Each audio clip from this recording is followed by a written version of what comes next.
Imported cars and exported cars come from all over the world, from Europe, from the Mediterranean, from South America, and from the Far East, Korea, Japan, and China.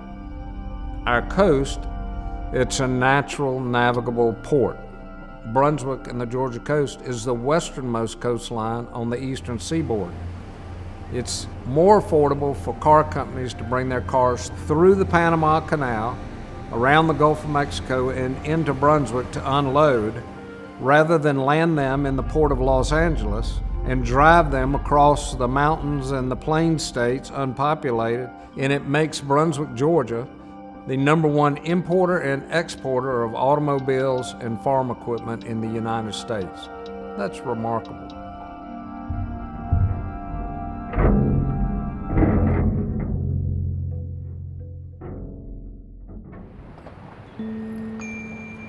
Most people have never heard of St. Simons. It's only one of really 3 islands that you can drive to. It's God's little heaven on earth. The people are very warm and they warm up to you. They say hello to you when they walk down the street. We make the area beautiful. When you come here, the charm just automatically just sets on you. I mean, it sets on your heart, it sets on your mind. It's so laid back and it's so beautiful, so welcoming. You fall in love with it. That's the beauty down here. It's one of the great things. I mean, when you're coming across the causeway over those bridges and the sky is blue and the water is reflecting the blue and those marshes are golden, that's when you know why this is called the Golden Isles. All of these bird pictures have been taken down at East Beach. You've got gulls and kingfishers, great American egrets, snowy egrets. The Golden Ray is one of many ro-ro ships that come through our channel. This is a shipping channel for these car carriers, which are called ro-ros, which stands for roll on and roll off. The cars are rolling off or they're rolling on, depending on if they're getting there or leaving there. Most places, you're not that close to the shipping channel. You see those boats in the distance, but we get to see them so closely, and you can actually see the people on them sometimes. Every time one passes, it's like, oh, look, there's a ship. And to see that ship lying on its side was so surreal and sad. Sector Charleston, Brunswick pilot in St. Simons Sound near buoy 19. We need medical support. We have injured personnel on board. An emergency safety zone has been established in the St. Simons Sound, and what this means is that vessels are not allowed within 0.5 miles of the Golden Ray ship. I'm on a handheld radio cap. We're near buoy 19, St. Simons Sound. Please get these small boat crews launched. We have injured personnel on a car. I can get you a lat long for the Golden Ray. 3107.77. Jamie, I think we got 3 or 4 people severely injured. Okay, Roger. Small boats heading your way. They get on board. I think they're going to need a helo crew. Roger, I can copy and all, and I just want to confirm that this is the vessel Golden Ray, the cargo ship that capsized. Roger.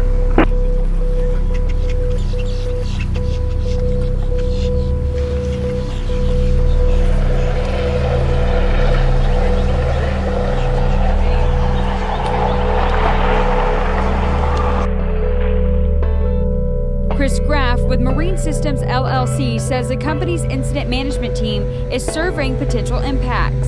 But the Unified Command's working both on how to mitigate the vessel being on its side with the potential oil spill that could come from that.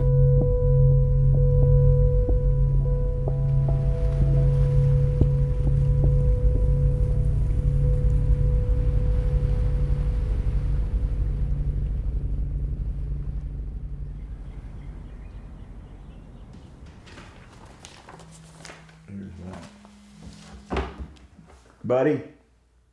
Hey, Lex, how you doing? I'm good. I'm sorry. Right now I don't have much for you today. I got a lot of crime scene, and I've got that Small murder story. Looks like he got conked on the head. Thanks, man. Thanks, buddy. He really is my buddy, but his name's Buddy Hughes, and he's our managing editor, and he's a great guy. Sunday morning, about 4:30, I get a text. He said, boat turned over in the St. Simon Sound. Everybody's familiar with these ro-ros. They're huge, and so one of these tumped over was a monumental event. Contact with the commander of the local Coast Guard station, called him, he gave me some more information, and it finally came out that there's four guys trapped in there. So this is a rescue operation too. There were 4 men deep inside the ship. Nobody knew where they were. I mean, just like Poseidon Adventure. It was like Coast Guard guys were banging on the outside and they were banging on the inside. Essentially, they were in there for about 38 hours. That next afternoon, they cut a big hole in the ship with a torch and plucked them out of there. The ship's captain was a South Korean, and he said, I do not want to leave the ship with my 4 men trapped inside there. That kind of gets me, still choked up. Nobody's died yet in this thing, so the story I've just told y'all is gonna have a happy ending. Now that the men are out of the ship, the focus turns to removing the ship and returning the port to normal operations. All I know is get this thing out of here soon, we'll get back to normal. Haynes says he hopes the overturned ship won't impact his fishing. Removing the ship at all seems like a monumental task. Do we know if they plan to upright the ship before they move it? Back in October, the Georgia Department of Natural Resources said maritime experts determined the Golden Ray will be disassembled in place because it's not possible to safely right and refloat it in a fully intact condition. We do not have a timeline on when the ship will be completely removed from the St. Simon Sound.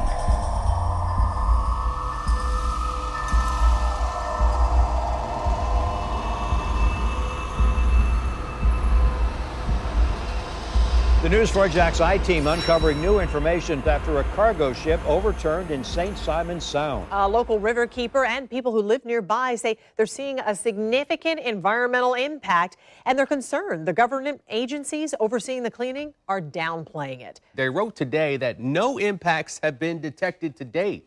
They go on to say the response teams continue to canvass the shoreline and they've identified minimal to no environmental impact at this time. Now, the people who live in the area say that is not what they are seeing with their own eyes. I was just told that it's normal for me to break this up and for it to come back together. This whole incident has been mind-blowing. Sunday morning, I get the early text with a picture of a large cargo ship on its side. Thought it was a joke. I did not believe it. I did not believe it. And then when I got here, it was about 7:38 at this time, and there it was.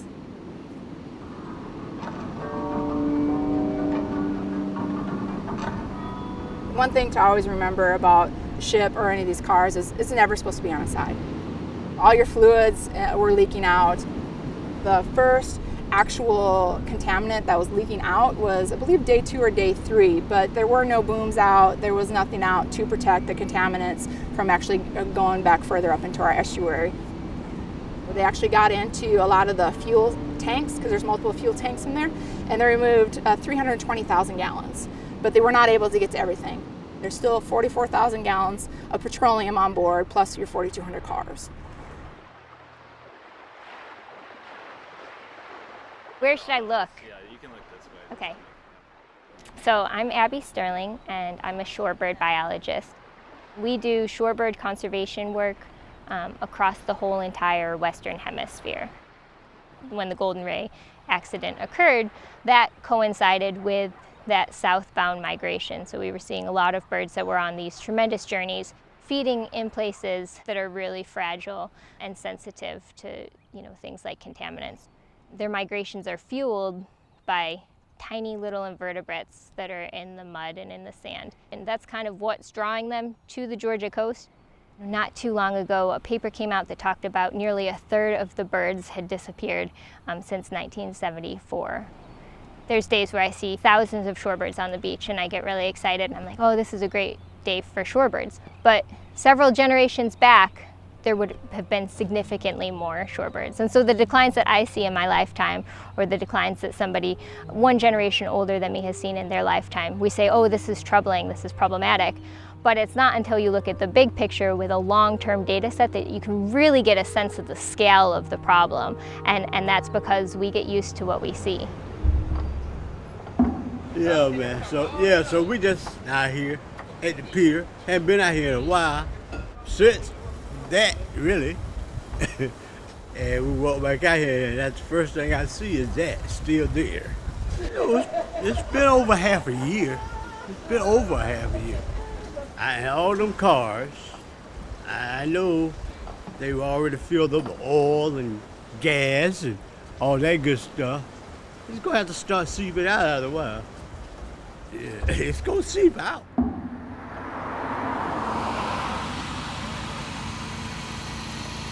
Yes, here is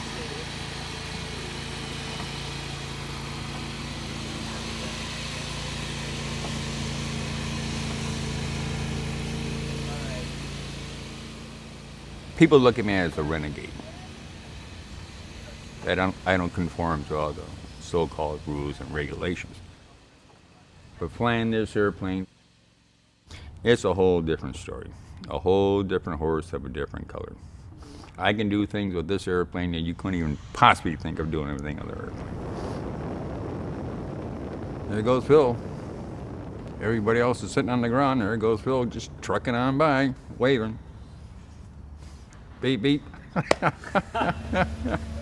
I don't know all the circumstances, I don't know all the particulars, but I know my experiences from the tanker Valdez in Valdez, Alaska in 1989. Before I button it all up, all the technical stuff, mechanical stuff, the Denver guy showed up. It was nothing but business, business, business, 24/7, month after month. And I know nobody was pussyfooting around. I was shocked when I came back.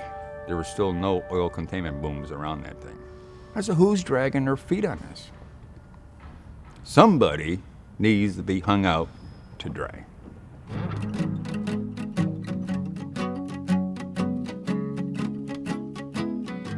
They said it's never been done before. Been one similar to this. They cut one up out in the English Channel. Off the coast of Belgium, I believe. But that was, they just, you know, it was out in the water. It wasn't between two resort islands.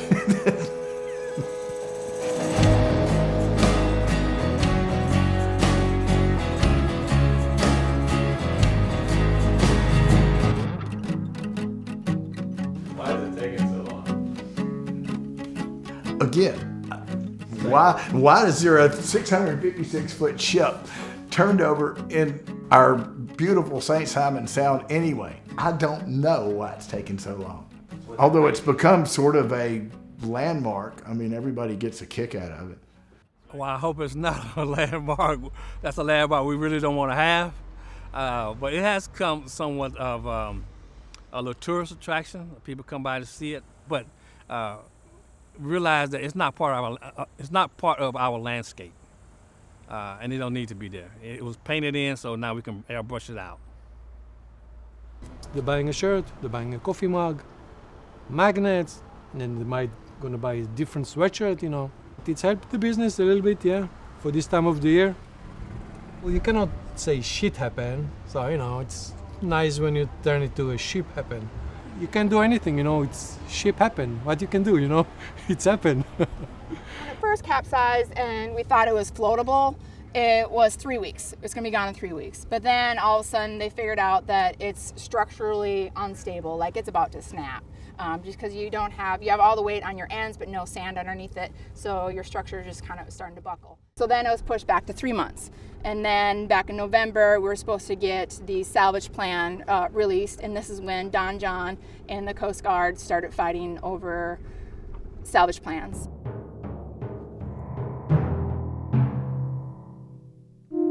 The Exxon Valdez was a tanker that went aground in Valdez, Alaska, spilled millions of gallons of oil. The long and short of it was the federal government realized there needed to be a stronger pollution response law in the U.S. Learning from this experience, we also rededicate ourselves to transportation safety and to realistic planning for accidents that do occur. So a year later, in 1990, the Oil Pollution Act of 1990 was passed. Each ship, cargo ship, has to have its own vessel response plan, has to have its own insurance company, has to have a named salvage company, mitigation company for an accident, and it's actually approved by the Coast Guard. The vessel response plan is key in the Golden Ray and in any event, because when you have a pollution incident, the vessel response plan and all the requirements in that plan are activated. And that contractor for the Golden Ray was Don John Schmidt. For some reason in November, when Don John submitted their proposal for how they want to dismantle this ship, their plan was not chosen. So it was actually open for contracts, which should not be allowed. A lot of folks in Unified Command were saying Don John Schmidt is the best in the world. And then all of a sudden they're asked to deviate from their vessel response plan. And then at the end of December, they were asked to leave. We were going to discuss this plan, and this meeting was supposed to be on November 5th to present to the Coast Guard. In fact, what happened was, just out of the blue, they canceled the meeting for the following day and said, you guys aren't giving us what we want. You're not providing what we want. You know we want a large section removal, and you're telling us you don't want to do it. And we said, well, yeah, we want to discuss it. The responsible party has decided to go with a different contractor, and we thank Ron John for all that they've done. Was it Ron? John. I keep thinking Ron John. My son's a surfer, so yeah. One day down the road, we might get into why they were not chosen, or this thing might turn up into a disaster, and we want to get them and find out what they would have done. Well, we know what they would have done. They've talked to it about it. They were taking it out in smaller pieces, and they would have started earlier, and it would have been done by now, but that didn't happen, and this is what's happened.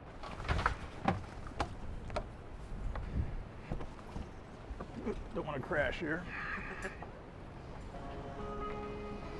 So this is Post Malone and Ozzy Osbourne.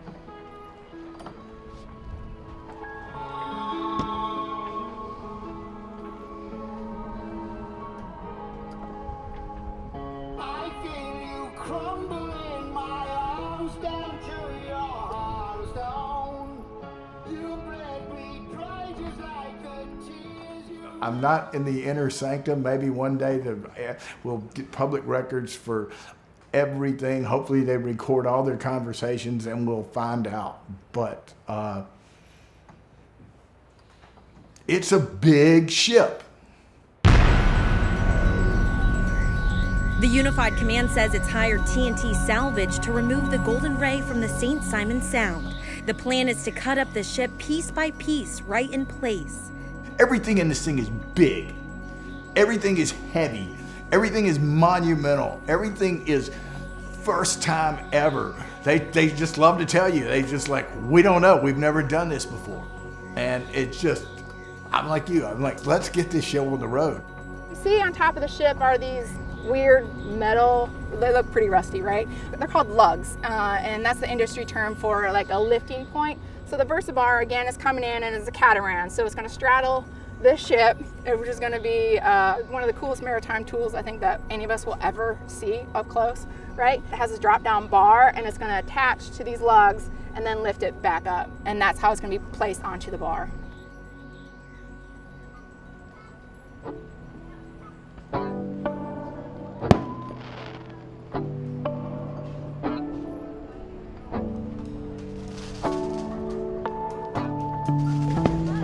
Independence. That's our God-given right to shoot fireworks off every 4th of July. That's something that's been doing for years. You can't just cancel something that's like canceling Christmas or something. Like, you can't just not give your kids presents. They shut down every state because of this shit, and then they want to cancel fireworks. like this is 4th of July. You're supposed to be celebrating America and stuff. 4th of July, Independence Day, right? Yes. So we are here to celebrate our freedom. That's right. Right. Fireworks are canceled. Yeah, they were actually. I guess because of the virus, that's why they That's canceled what it. the sign said when you come onto the Yeah. island due to COVID-19. I think it's more to that, but we're not gonna get into all that. Honestly, I think the end of the world is coming. I mean, the riots, the pandemics, just politics and all that, it's probably coming. Is spiraling downward. I was out here when it happened. When we heard a big bang, and then we seen the ship turning, and it hit a sandbank and rolled over. It's just messing up the fishing over here because of the oil. Save the ocean. I would consider myself a tree hugger, but you're going to have them protesting because you're going to be killing multiple wildlife, and it's just going to cause your economy to go down because the fishing. That's how Brunswick makes its money, because of the ports, the fishing, and all that. Shit. But shit happens.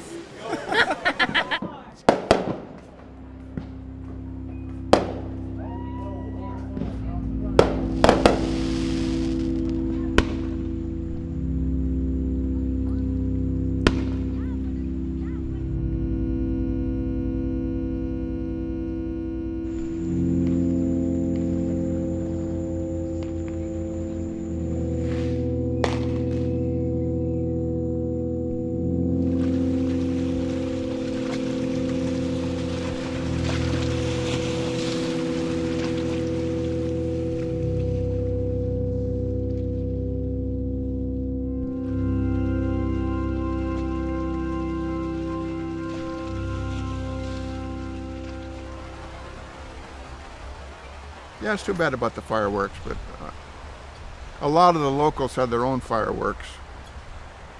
I built this house and moved in here about 7 or 8 years ago, and you know, I love it here on the beach, and I love all the action, the people coming back and forth, and the kids flying kites and fishing, and the boats, you know, running back and forth. You know, I'll be glad when that ugly monstrosity is out of here, but it's just kind of it's a nuisance that everybody's really kind of gotten used to by now. A lot of people are very concerned about, you know, environmental damage and just how they're going to contain everything. They start chopping that thing in pieces, slicing it up like a loaf of bread, you know, what the stuff's going to spill. And in a lot of ways, it's like the virus, you know, you kind of learn as you go along. You have to change your strategy from time to time as you get different data, and that's all they can do. They can't do anything else than that. Are you going to come back when they're chopping that thing up?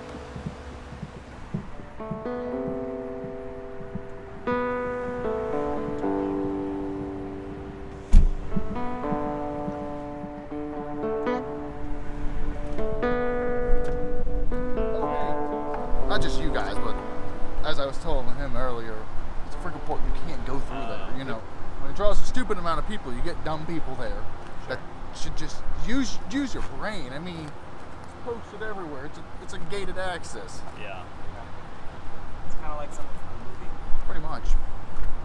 It looks like something out of H.G. Wells' War of the Worlds. You know, he had these like mechanical type monsters, and it looks like something like that. And I said to myself, I actually feel sorry for the Golden Ray, but it's going to do some damage. Kind of animated the two, and, you know, giving life to them sometimes in my writing, taking a few liberties, because this is like a Godzilla versus King Kong showdown coming up here. Showdown of machines with man working the controls. It's going to be something. This equipment is massive to see in person. It almost looks like a transformer. The Versabar 10,000 is almost as tall as the length of a football field. It'll be here in the port of Fernandina at least until the end of next week. Then it'll be making its way up to the St. Simon Sound to remove the Golden Ray. It catches your eyes from miles away. When you look at it, what are you thinking? Oh, it's enormous. I'm thinking it's almost impossibly huge to be real.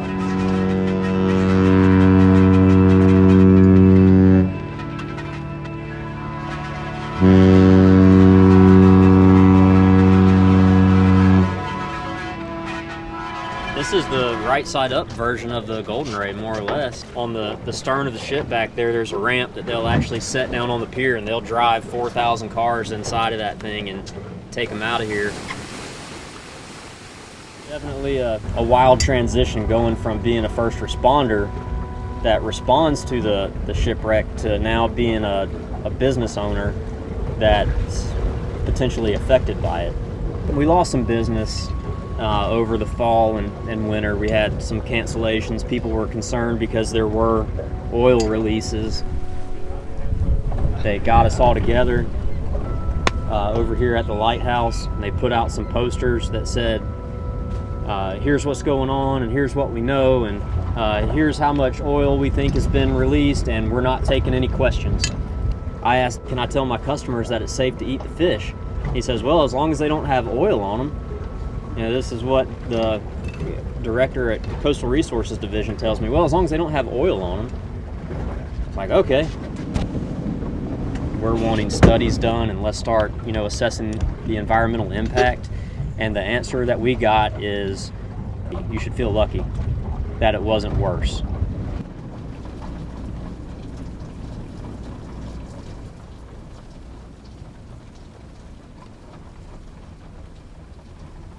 Good morning, everyone.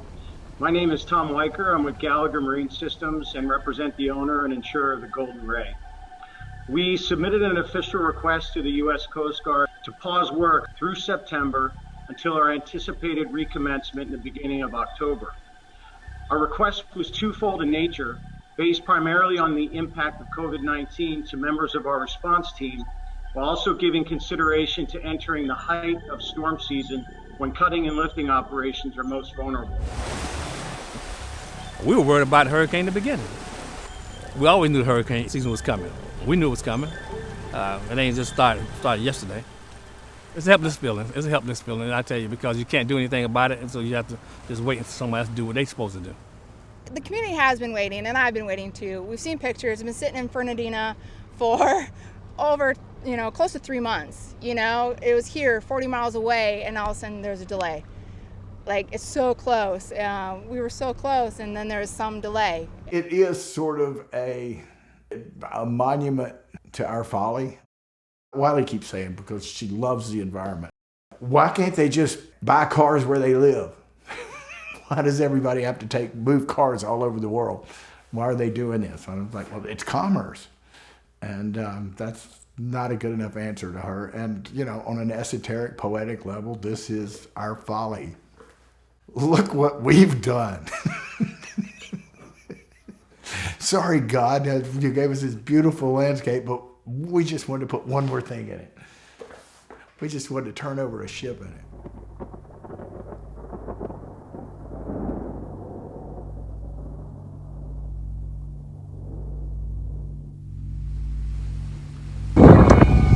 Shit.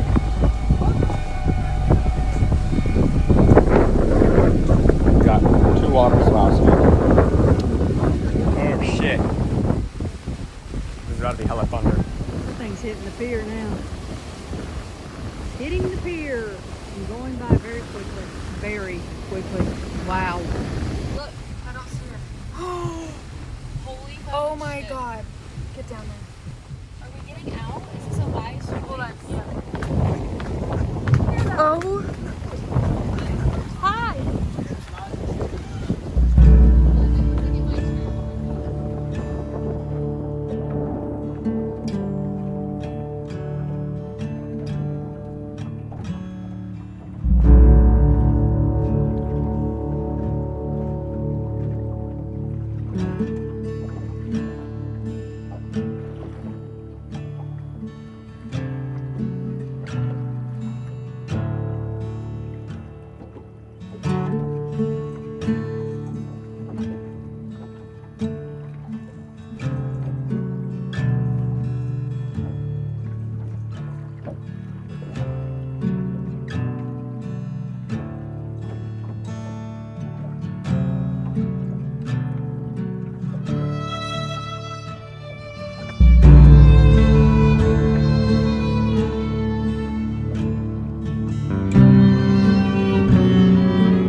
with this accident happening and with this ship being in the channel, it highlights how we are all dependent on this really large system of moving lots of things across huge distances, and it's just part of our global economy. We've been really, really lucky, and I think people are pretty afraid of what the future might hold as they move forward with the cleanup of this ship. So I think in some senses it could serve as sort of a rallying cry, not only to help everyone here realize just how important this place is and how much we have to do to protect it, but also help people understand the larger patterns of where we fit in with this whole natural world.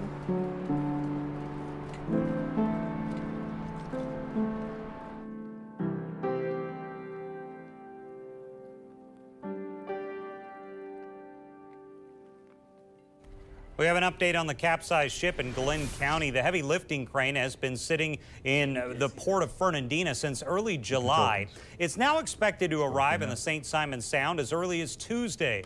While engineers wanted to have the ship out prior to peak hurricane season, operations have been plagued with setbacks from COVID-19, storms, and engineering challenges. The Unified Command says the VersaBar 10,000 came here to the port of Fernandina back in early July for final modifications as well as function checks, and it's been sitting here ever since. Now I want to see how the process works since we've seen this for so long. We'll probably drive up to the bay one day when they're removing it just to fulfill our curiosity.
Pretty big. I love this picture because I was on the shore and all these people are lined up on the pier to watch the crane go by. And I love because the people are so tiny compared to this massive crane. Nearly 14 months after the Golden Ray capsized in the St. Simons Sound, crews began cutting the ship into pieces today. Remember, the Golden Ray is still loaded with more than 4,200 cars, filled with batteries, antifreeze, oil, and gas. They're doing everything they can, I think, to keep floating cars contained. I can't imagine. I hope we don't see floating cars. Commerce is something we can't live without, so we got to be more responsible and be more responsive to an incident like this. So hopefully there's some things we can learn and so it won't happen again.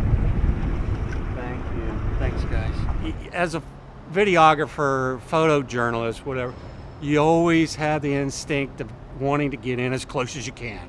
You shoot them with this, but they're always You know, they'll always come back on that little movie, that little TV screen on the back of your eyelid. There's a big archive in this and in this. Now you got a wrecked ship out there. You know, it's kind of cool at first glance, but if you live here, it's like, let's get it out of here. It's been a year. If you see the video, it kind of tells its own story. And nowadays, everybody has a news gathering device on them. So we're kind of a dying industry here.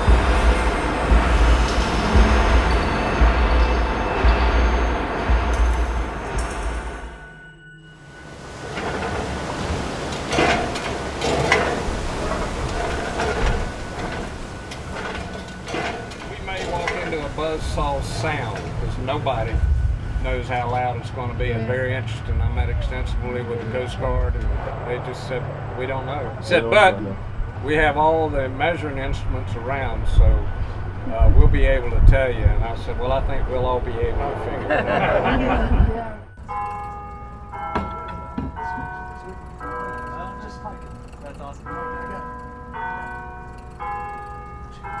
We're aboard the Minorcan Mullet. My name is Andy Jones, and we are going out to take a look at the wreck site of the Golden Ray. Try to take a look at what's going on during the night out there. This is the first day they've resumed cutting since Tropical Storm Eta blew through this part of the coast and shut them down for heavy surf. They were down for a couple days. They've made some changes, and they are cutting again.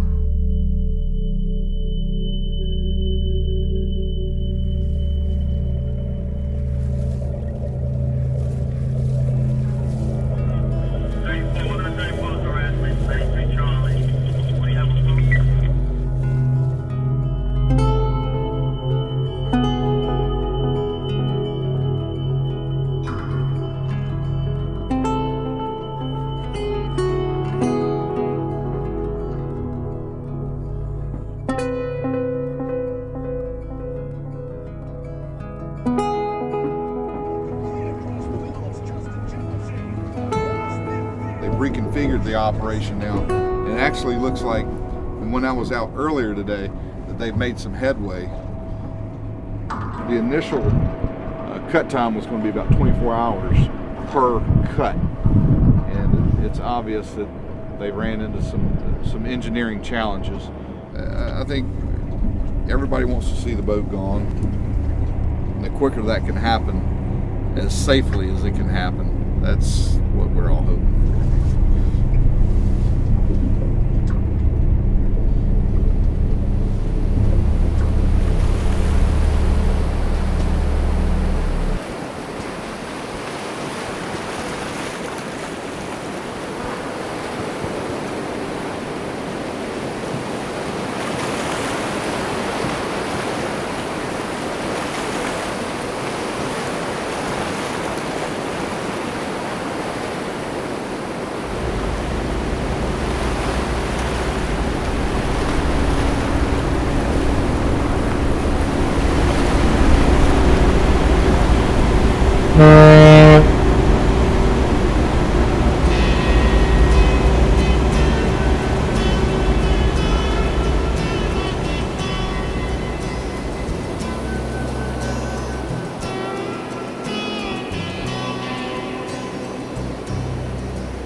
The legend lives on from the Chippewa on down of the big lake they call Gitche Gumee. The lake, it is said, never gives up her dead when the skies of November turn gloomy. With a load of iron ore, 26,000 tons more than the Edmund Fitzgerald weighed empty. shipping true was a bone to be chewed when the gales of November came early. The wind in the wires made a tattletale sound, and the wave broke over the rail. And every man knew, as the captain did too, 'twas the witch of November come stealing. The dawn came late and the breakfast had to wait when the gales of November came slashing. When afternoon came, it was freezing rain in the face of a hurricane west wind.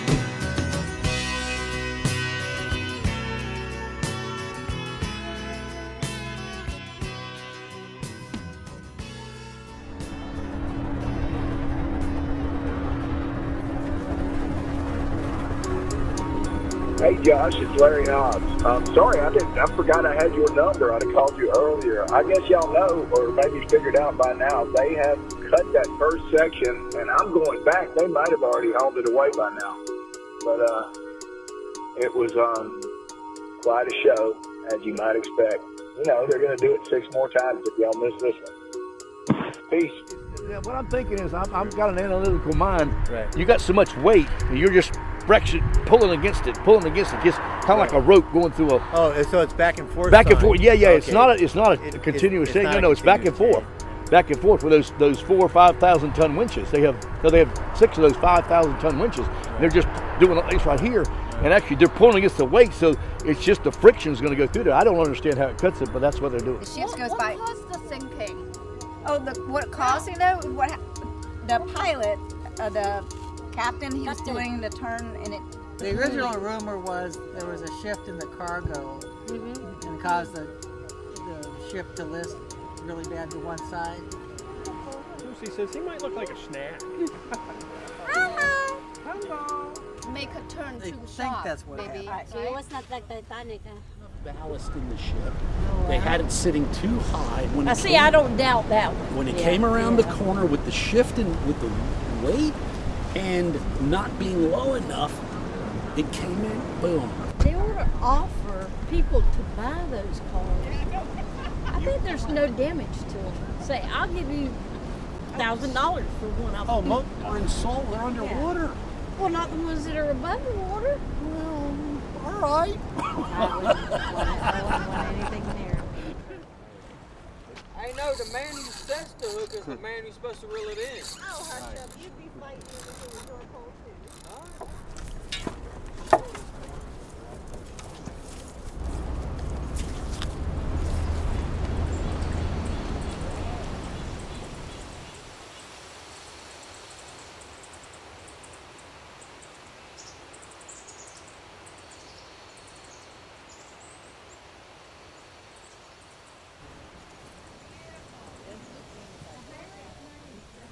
Susan with Altamont Riverkeeper. Oh, cool. I'm Tom Freeman. Oh, nice to meet you. Yeah, I'm one of the scout leads. Okay. Yeah. I haven't met you. I met Travis and I know Todd. Todd, Yeah. yes. So, yeah. And plus, I'm nice Coast Guard folks too. So. Yeah. I would say that so far we've been pretty fortunate. Uh-huh. You can't let the perfect be the enemy of the good. Yeah. I don't know how else you get something like that out of there. Not without getting somebody killed. I know. I mean, if you just let people run around and start cutting on it, something bad was going to happen. Mm-hmm. Just from a safety standpoint, this just seems like the only logical way to go. Get that siren first. Yeah, that's what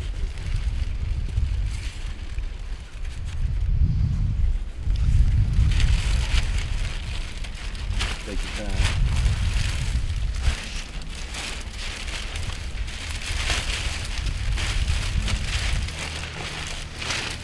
You're all on. There you go.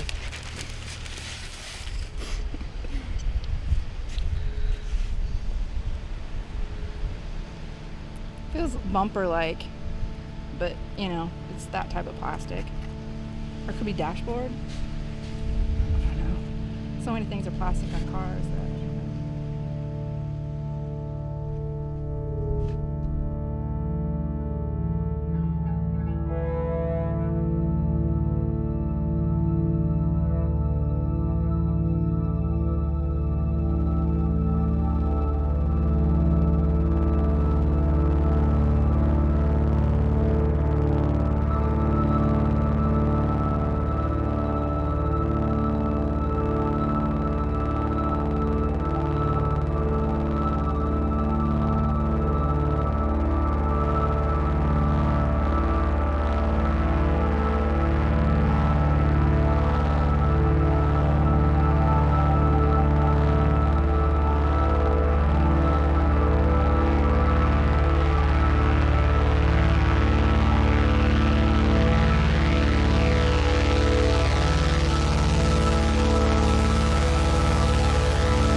It was the first year of Christmas with a boat. So it was 2019, ? That was the first piece coming off the bow. When it first happened, we were told it was going to take 3 weeks. Then it was going to be, it's going to be a few months. And then it just kept snowballing from there. So timeline really doesn't mean anything to anybody anymore, realistically, just because everything's taking so long. So the pollution is occurring. You know, it started in 2019, and that was your large bunker oil spill. Now it's mostly lighter fluids that are floating on top of the water. Each time there's a release, it's just a death of 1,000 cuts to this area. You know, how much can our estuaries take, whether it's spawning or if it's just migration periods. After the Golden Ray roll-on, roll-off cargo ship capsized in the St. Simons Sound, I had an idea to develop a YouTube channel that kind of followed the story of the removal of the Golden Ray. And that's kind of what led me to where I am now.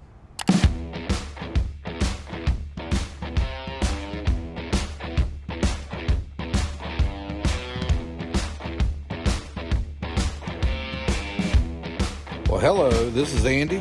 It is January the 26th, 2021. It is January the 27th, 2021. January the 28th. It's January the 29th. The only real way to get the whole story of the Golden Ray and its salvage is to scan back through the videos, start down at the bottom, and start working your way back up. The saga that's been going on out here, it makes for an interesting story. It brings a lot of understanding to what's going on now as we see this operation.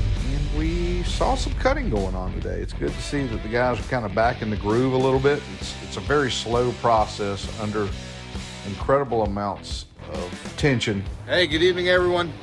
We are out on the Sound tonight, and it looks like they're going to get finished with the second cut.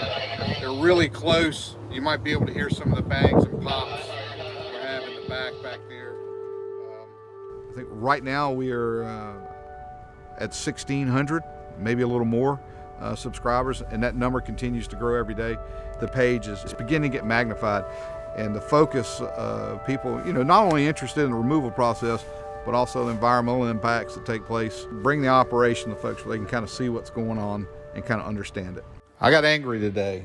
This is really the first time in the project that I've actually gotten angry.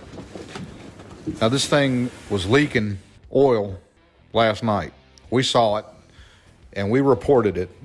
These guys are doing the best they can. My beef's not with the guys, more with the operation here today. I'm going to have to live with the consequences of this project if things go awry. You know, when the work's done, these guys are finished. The ship's gone. They'll pull their pilings. They'll gather their boats. They'll take their heavy lifting equipment and they'll go elsewhere. This will be a memory. But for me, it's going to be home. It's going to continue to be home. And for all the residents around here. And that's the reason I kind of got involved with that. You kind of understand this could be a bigger problem if it's not dealt with. And you're kind of forced into it if you kind of love the land. And I do.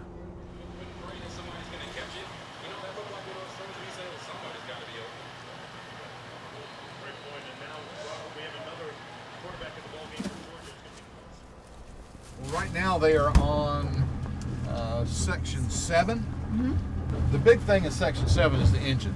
There are all kinds of fuel lines, systems lines, maybe solid steel walls. It's a lot of structure, and that's the part they're trying to cut through right now that they've been having so much difficulty with, breaking chains and really slow progress. Are we still making headway? You can drive, it's fine. That's no problem, we're only making a knot. Well, I didn't want to knock you off, Andy.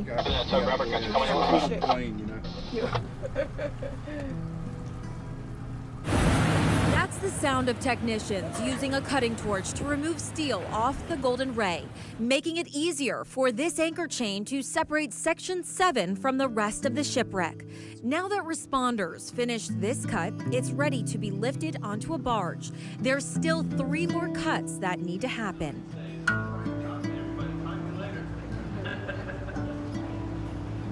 what I'm going to do is I'm just going to give these on a bit. I'm going to start the presentation with a brief overview of, what started it all and, where we are today. I'm going to go ahead and see if there's any questions in the audience, and they'll probably have to say the question, then I'll read it back to you guys just because the microphone. So the question is, it appears that you guys have estimated the impact on the marsh. And have you guys quantified or attempted to quantify the impact of the oil on any sea life? Not that I know of.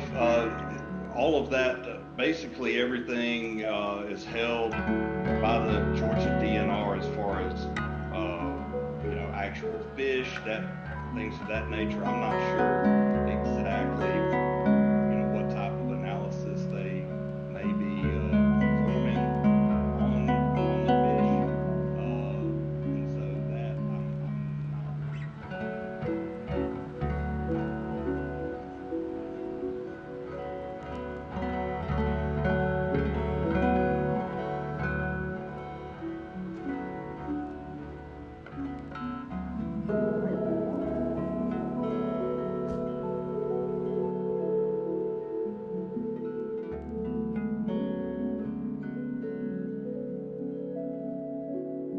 I don't want to call it like a stranglehold on information, but it's a very narrow spigot of information that comes out from the official side. And so everything is routed to the unified command. That's where all the questions essentially get answered. And they post updates, but you'll notice that they're not, complete. It's a PR function. And the fact that it is that automatically makes it kind of suspect. And not necessarily insidious, but clearly not entirely trustworthy just because they're trying to send a certain message, and they're doing it on behalf of interested parties, truly interested parties, right? You've got major corporations, you've got salvage companies. I was going back for the story that we did recently and just kind of scrolling through the page, and you'll see that they've got, the equipment's coming on and this cut's happening. But the day of the fire, this, catastrophic fire in May, there's no photos.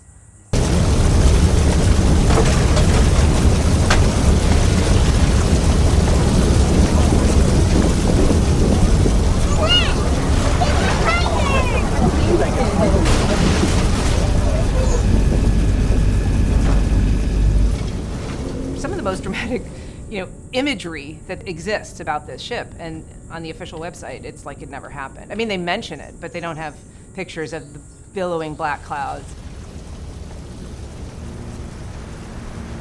Wait, can you think about? Yeah, you can. This should not be a tourist We attraction. burn it. This should not be a tourist attraction. They have boxing in it. My shoes are The impacts to the environment on whole have been less than we initially feared. We continue to do a tremendous amount of planning and engineering aimed at implementing all of the lessons learned as we've gone through the first 4 cuts. Responders expect to be here for several more months as they continue the removal operations. There is no set timeline, and this comes as hurricane season is quickly approaching, and they say they will pause if there. One of the things that really hurts me reading these press statements is that this is somehow a learning experience, and we're learning every day. It just does a disservice to the public in general to hoodwink them into thinking that somehow the Golden Ray is such a unique thing that anything that happens couldn't have been foreseen. The Baltic Ace and the Tricolor, they tried chain cutting those, and what happened? They fell apart. So when you say this has never been done before, I think you need to qualify that. This has never been done before successfully. So to think that all of a sudden this is going to be the one where it's all of a sudden successful, that I think you need to explain to the public. They're very often portraying it as like unanticipated, this unanticipated oil spill that happened, I mean, oil is just one tiny piece of that, that we see floating on the surface. I mean, when it comes to antifreeze and hydraulic fluid and whatever other crap is in a vehicle, and to say nothing of the fire. I mean, you think about how many tires burned that day. It's like really heartbreaking to think about, just that one single day, the pollution unnecessarily caused. clearly, anybody working on this project knows that it's not gone as they wished. There's a lot of contributing factors, but it does seem that this was a bad plan. Look at that one just hanging up there. Yeah, they're pretty wedged back there, aren't they?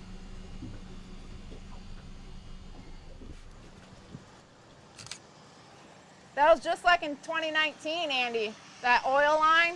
Oh yeah, there it is. So gross. This is probably the best picture of what we think is on the bottom of the river. You want to push you off? You good? What you think? I know you are. I'm just being nice. You know I'm just being nice. Say Fletcher. What? Bam, bam, bam. Yeah. So the original oil spill was there, right? And then they had it contained till they lifted it about, wherever, how many feet. Then they had another spill. And then you can see like almost like a timetable of like lines of oil.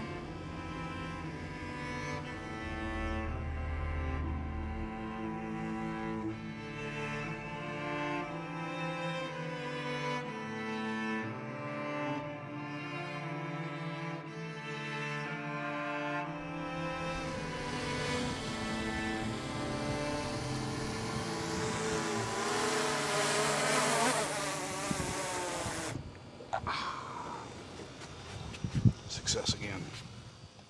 Anytime you don't have to go fishing for the drone, it's a great day. The whole coming out of that area, while at the same time allowing, sea life and animals to continue to pass through it. So it's a compromise. There is an amount of debris that is still coming out, and that's being picked up by our SCAT teams and our DART teams. We walk the beaches every single day, and I think to date, probably 5,000 miles is how much they've walked so far. The stuff that they're picking up is minuscule. It's very, very small. But if they pick it up and it's an oiled car part, they pick it up and they catalog it, and yeah, it continues. So if you're asking go ahead. No, I was just wondering how someone fishing off of this St. Simon's Pier catches a whole fender system. I'm not necessarily pointing fingers. I'm just trying to figure out, how do you compensate for all of that over the last almost 2 years? We were kayaking out to that buoy way down there, about 500 yards, and the current would put it right in front of the ship. And there's all kinds of like wreckage still there. And we thought we had a fish, but it was a car tire that was rolling on the bottom of the water once we hooked it. And it took us about 2.5 hours to get it in because of how heavy it was with all the water in it. I'm sure there's oil leaking in and that needs to be gone. I mean, there was a fire on it once. I'm sure that wasn't good for it. Probably not good for the fish either. It's probably done cut a few fish. What do you think about it, bud? I think it's cool.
of what's going on. Not, we're not into pointing fingers. We just want the best for the community, and that's always been Altamont River Keepers. I can kind of speak for them because I was with them for so long with this operation, but also with 100 Miles is that, we want this ship gone, but we want to protect our community first and foremost, in our estuaries, because that is so important for our fishermen, besides our shrimpers.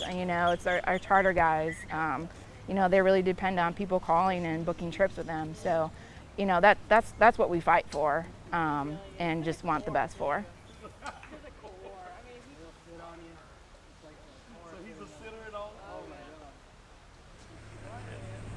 Controller sitting under there in the Pelican case, and then it feeds into the house. The scope, $50, Harbor Freight. I think they bit off more than they could chew. Now they're having to chew the rest of it. I mean, they could have hauled ass, but I guess the contract, they're already this deep into it.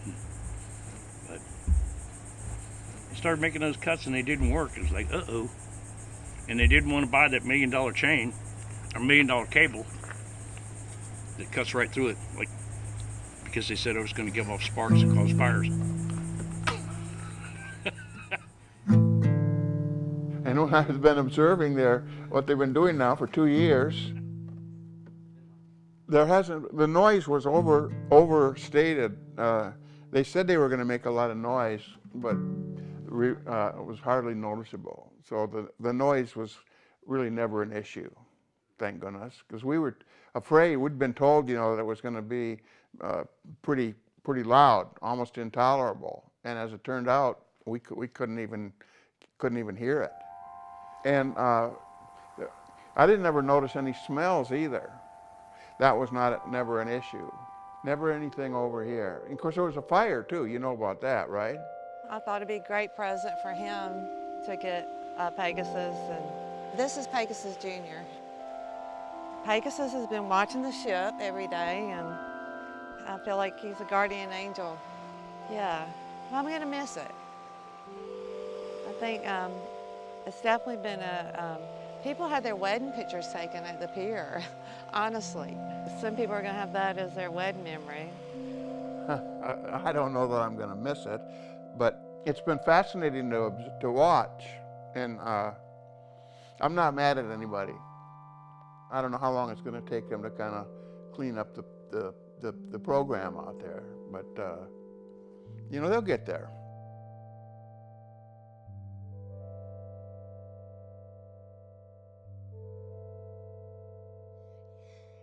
Well, it's not like a ghost could come up and just snatch it and throw it out of the world.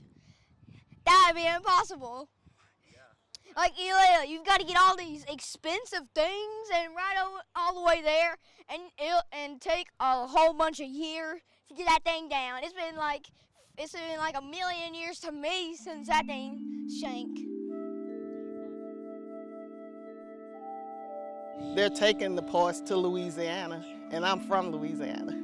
So, but my interest is it's fascinating to me because I've never seen a cargo ship up this close, and then to have seen one actually turn over was very phenomenal. And this is my pastime for the last 2 years. I know it's got to go, but I hate to see it go because this has been a big, I would say, tourist attraction for a lot of people, me included. So once it's gone, we'll have to find something else interesting to look at. Hopefully we won't ever have to see another one, but this one was pretty good. Thank you.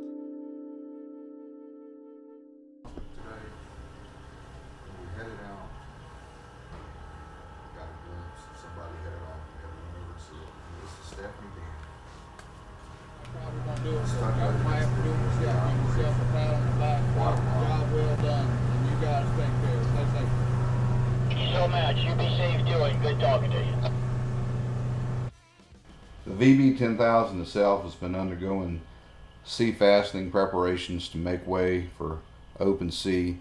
And here we can see that the lifting blocks have been secured. That's going to do it for the report today. We're going to ask, if you haven't done it yet, to subscribe to the channel, hit that thumbs up, send us some comments, share the video. Keep doing that for us. But most of all, we want you guys to stay safe out there. To see the project kind of winding down, it's bittersweet. I'm having withdrawal.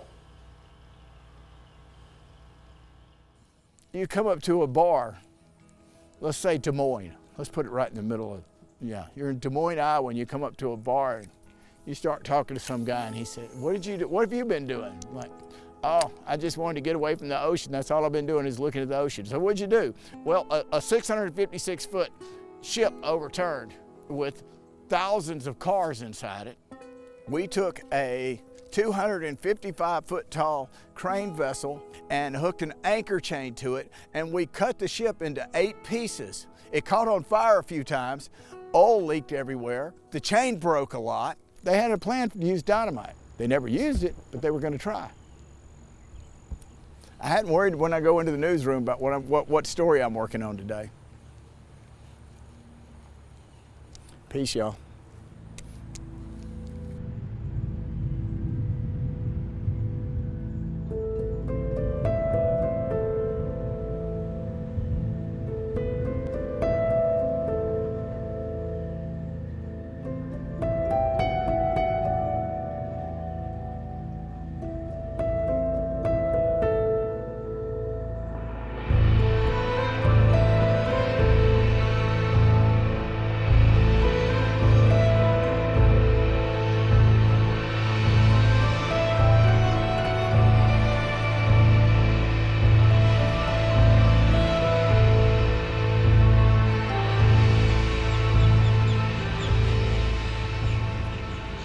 So it's been, what, 765 days, 785 days? I think I calculated the other day, like 785 days. 3 tugs gonna come out, unleash the VB. It's like unleashing Godzilla, King Kong out of the cage. Then they're going to hook up, bridle them up on the front, 2 on the side, head out.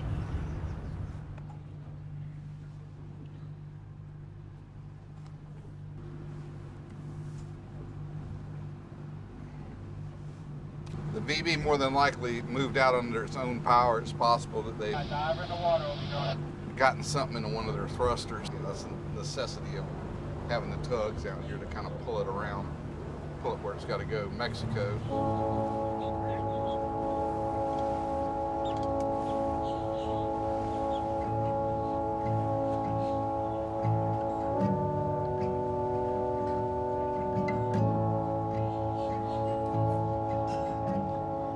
I just got a call. Pilot said he needs a ride, so let's see if he's messing with me or whether he needs me to get up here.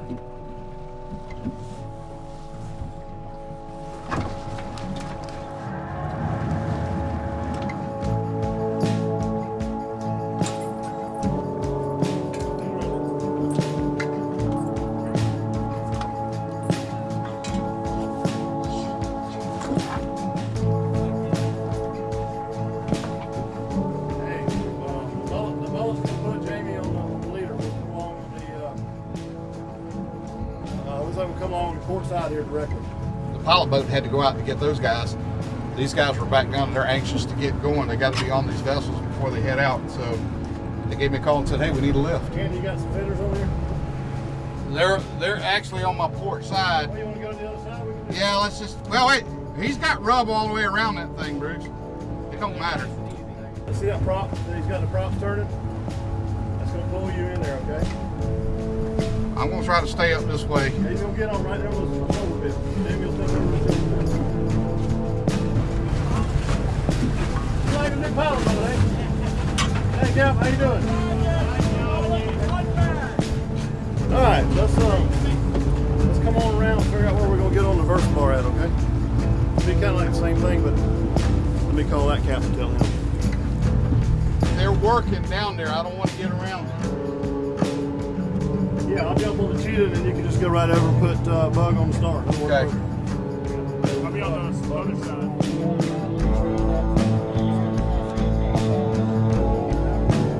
I'm gonna try to put him right along these tires.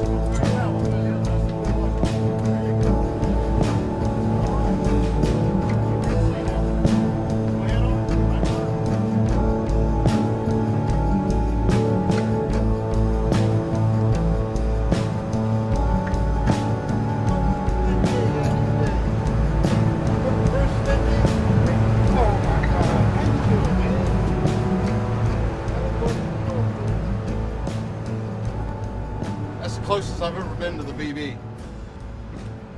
Literally. I kind of got pressed into that service.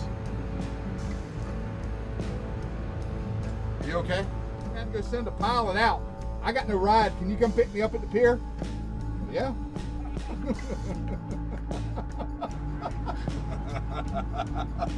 I hope you got some video of that. I'm just flabbergasted. I didn't know any of that was going to happen. Awesome. Thank you, sir. What a way to round out the project, actually getting the pole right up to the tugboats on the VB 10,000. Well, we're underway. We got the Crosby leader is out in front. We've got the bridle stretched out. They've got it on kind of a short leash here, and they'll probably stay that way until they get out of the channel. But the VB 10,000 is making its way out of the St. Simon Sound and into the shipping channel.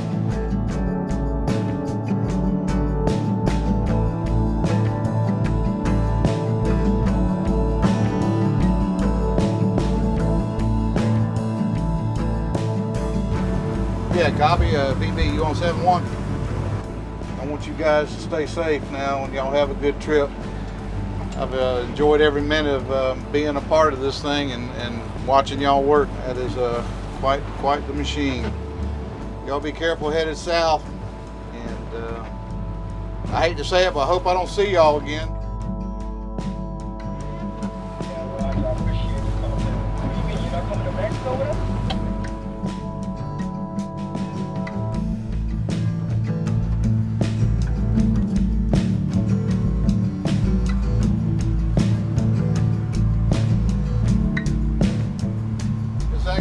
Take a little while to get used to it being gone.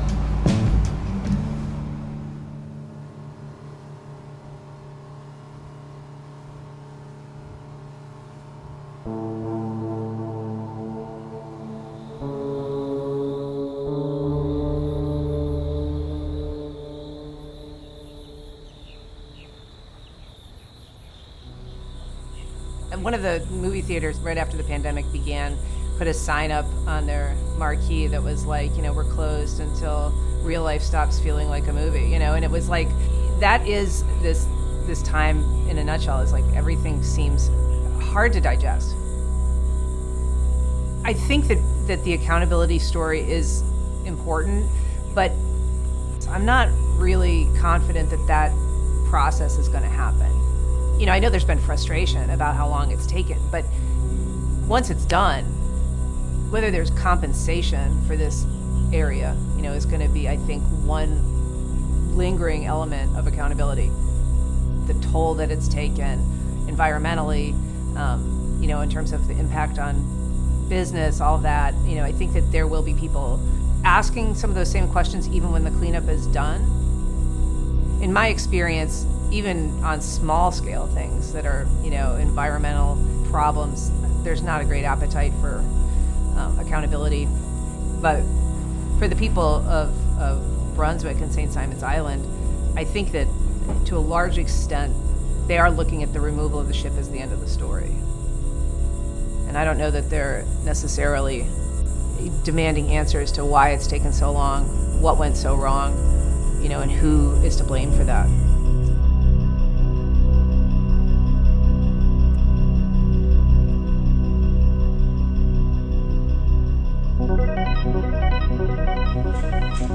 New tonight, a federal lawsuit is filed in connection with the cargo ship that overturned in St. Simons Sound. The Glynn County Commission is suing the companies that own the Golden Ray and oversaw its removal. It took nearly 2 years to remove it. Now, the complaint says during the process, The ship leaked fuel and polluted area waterways and marshlands. Now the county wants a jury to determine how much the defendants should pay.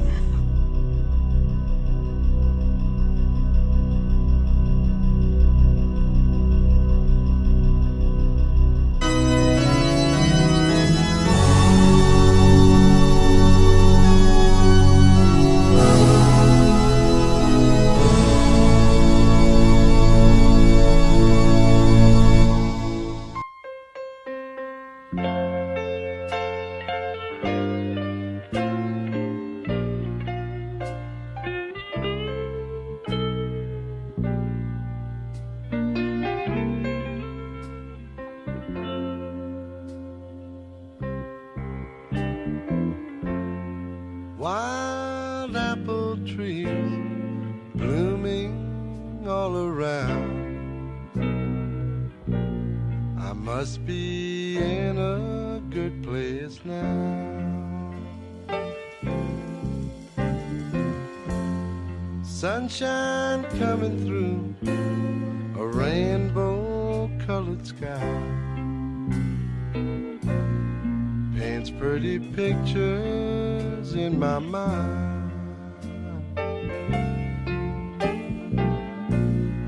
Oh, what a good day to go fishing.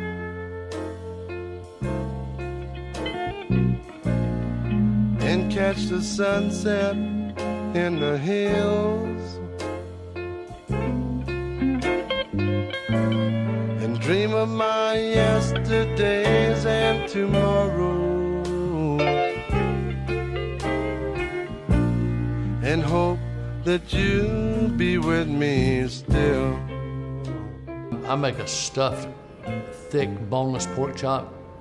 I put typically pistachio nuts and blue cheese and typically some sauteed spinach down in the pocket, and then I bake them, and then just sides. And I have two that are ready. But if you guys wanted to eat one of those one night, then I'll get a couple more, and we'll make those. Love is all around, and all I see is you. I must be in a good place now.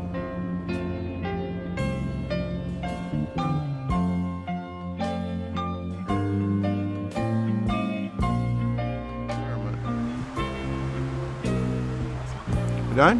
Yeah. Okay, Lois. Yeah. Come on back anytime.